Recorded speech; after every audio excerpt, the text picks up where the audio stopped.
Hello guys, नमस्ते सबैजनालाई।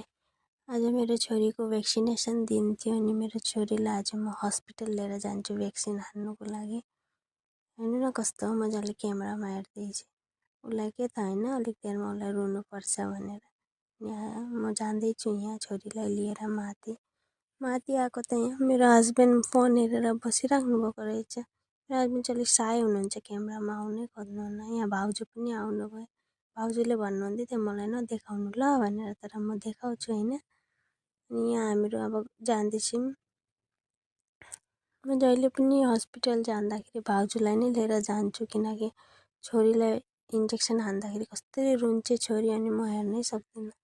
अनि यहाँ अहिले हामीहरू पुगि पनि सक्यौँ हस्पिटल। हेर्नु न, स्कुटी बाइक गाडीहरू हेरेर थुप्रै मान्छे छन् जस्तै लाग्दैछ। थुप्रो मान्छे आएका छन्। त्यसै पनि ट्युसडेमा मान्छे बेसी हुन्छन्, फ्राइडेमा यति हुँदैन। हामी ट्युसडेमा गएको थियौँ भ्याक्सिन हान्नुको लागि। हुन्छ त गाइस, अझै भेट्नेछु नेक्स्ट ब्लगमा। आजको लागि यति नै, बाई बाई।